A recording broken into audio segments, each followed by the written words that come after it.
बिस्मिल्लाहिर्रहमानिर्रहीम। अस्सलाम वालेकुम स्टूडेंट्स, हमने एक्सरसाइज 3.3 स्टार्ट की हुई थी। आज हम इसके क्वेश्चन नंबर 21 पे पहुंच गए हैं। क्वेश्चन नंबर 21 देखें। Integral sine square root 2 divided by sine X plus cos X D X. अच्छा, एक तरीका मैं आपको बताऊंगी यहाँ पे ज़ुबानी, और एक यहाँ पे लिखा हुआ है। पहले ज़ुबानी वाला सुन लें। जो हमारे पास नोमिनेटर होता है उसको हम डिनोमिनेटर में लिख सकते हैं। दोबारा बताती हूँ। जो हमारे पास बटे के ऊपर वाली वैल्यू होती है उसको हम बटे के नीचे का बटा बना के लिख सकते हैं, ठीक है। यानी बटे के नीचे डिवाइड कर सकते हैं। तो अब ये स्क्वायर रूट 2 को आप divide sine X plus cos X divided by square root 2 लिख सकते हैं, ठीक है। एक तरीका, चूँकि हमें ये बटे में चाहिए। दूसरा ये है कि आपने नोमिनेटर और डिनोमिनेटर, थर्ड लाइन में है, नोमिनेटर और डिनोमिनेटर को स्क्वायर रूट 2 पे डिवाइड करते हैं, ठीक है।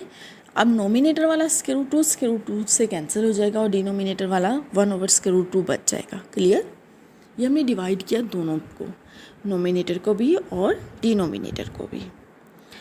अब हमारे पास आ गया 1/cos x into 1/√2 plus sine x into 1/√2, ठीक है। फार्मूला कंप्लीट करने के लिए जो आपको क्लियरली नज़र आए, पहले कोस होना चाहिए था, बाद में साइन, इसलिए मैंने यहीं पे तरतीब बदल दी। प्लस है, हम आगे पीछे लिख सकते हैं, ठीक है।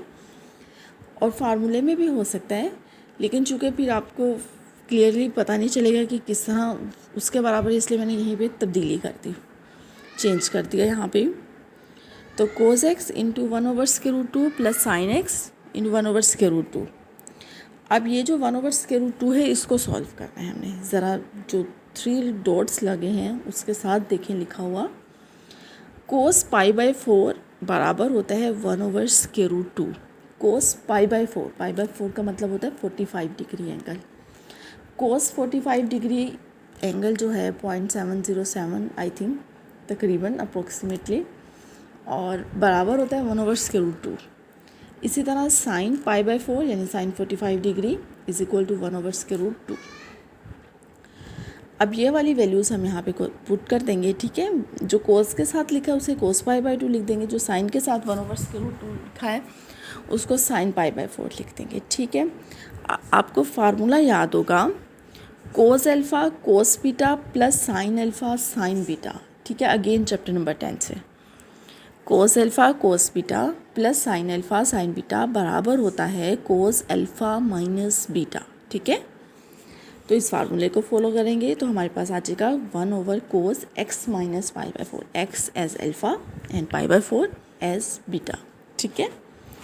अब 1/cos बराबर होता है सीकेंड के, 1/cos सीकेंड के, इसलिए नोमिनेटर में आ जाएगा secant x minus π/4 dx। Angle दोनों का सेम ही रहेगा।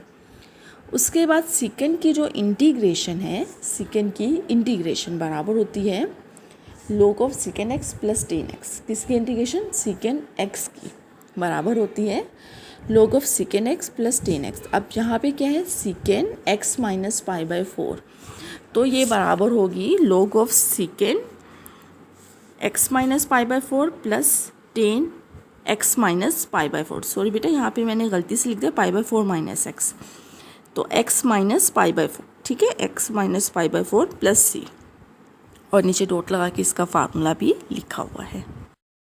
स्टूडेंट्स, अब आप आ जाएंगे पेज नंबर 2 पे, ठीक है। पेज नंबर 2 पे आज हम नया टॉपिक पढ़ेंगे इंटीग्रेशन में ही, इंटीग्रेशन बाय पार्ट्स।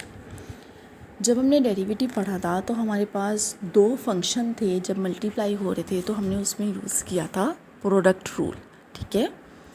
जब डेरिवेटिव पढ़े थे उसमें जब 2 फंक्शंस मल्टीप्लाई हुए तो हमने उस रूल को कहा प्रोडक्ट रूल। अब हम कर रहे हैं इंटीग्रेशन। इंटीग्रेशन में जब 2 फंक्शंस मल्टीप्लाई होंगे तो हम इसका नाम रखेंगे इंटीग्रेशन बाय पार्ट्स, ठीक है।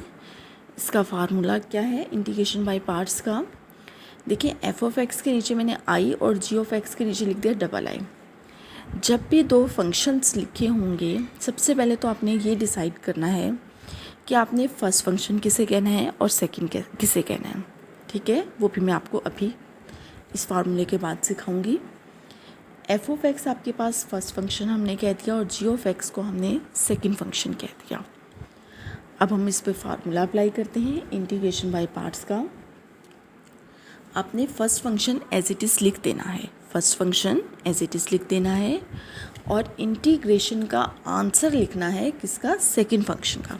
दोबारा बताती हूँ, एफ ऑफ एक्स को वैसे लिख देना है और लिखा हुआ है इंटीग्रल साइन छोटा सा जी ऑफ एक्स, यानी कि इसमें जी ऑफ एक्स की इंटीग्रेशन लेके जो आंसर होगा वो यहाँ पे लिखना है, ठीक है।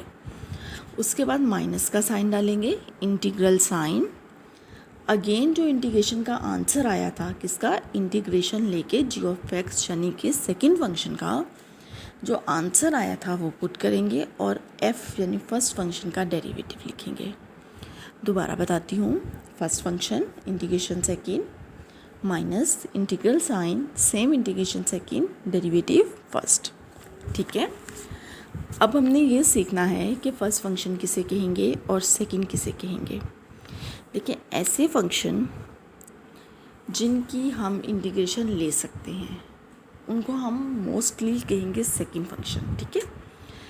और ऐसे फंक्शन जिनकी इंटीग्रेशन नहीं है, जैसे इन्वर्स ट्रिग्नोमेट्रिक फंक्शंस की आपने इंटीग्रेशन नहीं पढ़ी, आपने log ऑफ एक्स की इंटीग्रेशन नहीं पढ़ी, ठीक है, log ऑफ एक्स का कोई फार्मूला नहीं पढ़ा जो log ऑफ एक्स को इंटीग्रेट करे, ठीक है, डायरेक्ट इंटीग्रेशन बाय पार्ट्स में तो पढ़ेंगे, अभी तक नहीं पढ़ा, ठीक है। ऐसे फंक्शन को हम कहेंगे फर्स्ट फंक्शन, एक तरीका।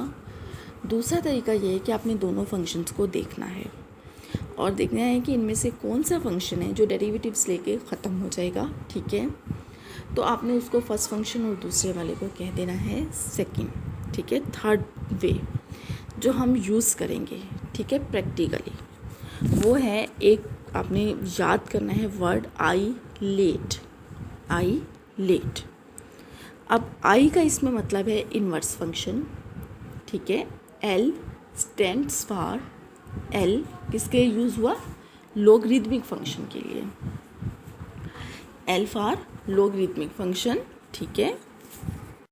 हाँ जी students, L for logarithmic function, ठीक है। आई किसके लिए था, inverse trigonometric function, L for logarithmic function, A for algebraic, algebraic function जैसे एक्स स्क्वायर हो गया, एक्स हो गया, एक्स क्यूब हो गया, ठीक है। ये सारे अलजेब्रिक फंक्शंस हैं। आप अलजबरा से याद रखें कि अलजबरा में क्या पढ़ा था, एक्स और वाई को ही तो पढ़ा था, एक्स वाई जेड को, ठीक है। तो यहाँ पे तो एक्स यूज़ हो रहा है, ठीक है। उसके बाद है टी स्टैंड्स फॉर, यानी टी किसके लिए यूज़ हो रहा है, ट्रिग्नोमेट्रिक फंक्शन के लिए, टी फॉर ट्रिग्नोमेट्रिक जैसे sine x, cos x, ten x, ये सारे, ठीक है। सेकेंड को टेनेंट भी। अच्छा, आई दोबारा से बताती हूँ, inverse, L for logarithmic, A for algebraic, T for trigonometric and E for exponential, exponential E, small E की पावर में, ठीक है। ये अगर आप इस मेथड को फॉलो करेंगे तो बहुत इजी रहेगा आपके लिए, ठीक है। कोई कन्फ्यूजन बाकी नहीं रहेगी, ठीक है। बास क्वेश्चन ऐसे होते हैं जिसमें हमारे पास ऑप्शन होते हैं कि हम जिसको मर्जी फर्स्ट फंक्शन कह दें, जिसको मर्जी सेकंड कह दें, ठीक है। तो ऐसे केसेस में भी फार्मूला वैलिड है, ठीक है। और अगर आप उनको फर्स्ट और सेकंड को चेंज कर देंगे तो आप आंसर्स में देखेंगे कि दो आंसर गिवन होते हैं, कि जिसको आपने फर्स्ट लिया उस हिसाब से भी और जिसको आपने सेकंड लिया, ठीक है। इस तरह दो आंसर गिवन होते हैं। अब मैंने ये तो आपको बता दिया कि आई लेट किसमें, इसमें जो हैं अल्फ़ाबेट्स वो किसके लिए स्टैंड करते हैं, ठीक है। अब इसको फंक्शंस में कैसे यूज़ करना है, देखें, ये जिस तरतीब से आ रहे हैं, I L A T E, जिस तरतीब से आ रहे हैं उस तरतीब से हम इसको फर्स्ट और सेकंड कह देंगे। फॉर एग्ज़ाम्पल, एक क्वेश्चन होता है जिसमें आई और ए होता है, आई और ए यानी कि इन्वर्स और एक्स और अलजेब्रिक, इन्वर्स फंक्शन और अलजेब्रिक आपने देखना है। I L A T E में आई किस तरतीब में है और ए, दोनों में से पहले कौन सा आया है, दोनों में से पहले कौन सा है। जो इस तरतीब में पहले आ गया है वो आपके पास फर्स्ट फंक्शन है, जो इस तरतीब में दूसरे बाद में आया है या दूसरे नंबर पे आया है वो सेकंड फंक्शन है।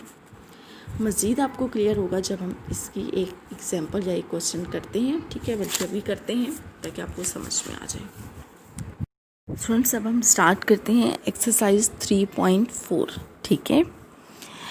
ये एक्सरसाइज फार्मूले पे बेस करेगी जो अभी हमने पढ़े हैं, इंटीग्रेशन बाय पार्ट्स, ठीक है, उस फार्मूले पे। सबसे पहला क्वेश्चन देखिए, integral sine x sine x dx। अब मैंने लाइन लगा के साथ साथ आपको समझा भी दिया, पेज पे भी फोकस करेंगे। देखिए पहले वाला x अलजेब्रिक है, ठीक है, इसलिए मैंने पहले तो आपकी आसानी के लिए मैंने आई लेट लिख दिया। फिर x के साथ a किसके लिए, अलजेब्रिक के लिए। फिर दूसरा फंक्शन है साइन x, वो क्या यूज़ होता है, t। अब यहाँ पे जो आई लेट है इसमें देखिए पहले a आता है या t आता है। आई लेट में पहले क्या आता है, a या t। a पहले आता है और t बाद में। इसका मतलब है a जिसके लिए है x वो फर्स्ट फंक्शन है और t जिसके लिए है वो है सेकंड फंक्शन। क्लियर? इस तरह हम इसको यूज़ करेंगे। हम देखेंगे आई लेट में किस तरतीब से है, जो पहले आ रहा है वो फर्स्ट फंक्शन, जो बाद में आ रहा है वो सेकंड फंक्शन, ठीक है। उसके बाद अब फार्मूला देखें किस तरह अप्लाई करना है। देखिए हमने पढ़ा था फर्स्ट फंक्शन हमने वैसे ही लिख देना है, ठीक है स्टूडेंट्स। ये आपको समझ एक्सरसाइज तब आएगी जब आपको अच्छी तरह फार्मूला याद हो। तो आप एटलीस्ट फार्मूला ज़रूर याद कर लें इस एक्सरसाइज को समझने से पहले। तो अब फार्मूला अप्लाई करते हैं। फर्स्ट फंक्शन हमने वैसे लिखना है। फर्स्ट फंक्शन कौन सा है, एक्स हमने वैसे लिख दिया। उसके बाद हमने कहा था छोटा सा इंटीग्रल साइन डाला था और g ऑफ x लिखा था, मतलब इंटीग्रेशन का आंसर सेकंड फंक्शन की। हमारे पास सेकंड फंक्शन क्या है, साइन x, और साइन x की इंटीग्रेशन क्या होती है, नेगेटिव कोस x। साइन x की इंटीग्रेशन नेगेटिव कोस x, वो लिख दें। उसके बाद फार्मूले में हमारे पास माइनस का साइन है, वो डाल दें। फिर इंटीग्रल साइन डालें, ठीक है। जो इंटीग्रेशन का आंसर अभी आया वो दोबारा लिख दें। वो क्या आया, माइनस कोस x, वो लिख दिया।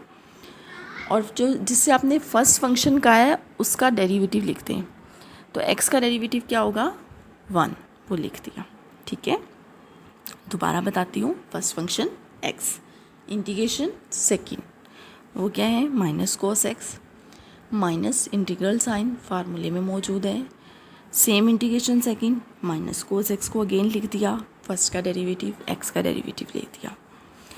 अब इसको सॉल्व किया यानी सिंप्लीफाई किया तो आपके पास आ गया माइनस एक्स कोस x, और इंटीग्रल के बाहर और अंदर एक एक माइनस है, माइनस माइनस प्लस हो गया, integral sine cos x dx आ गया।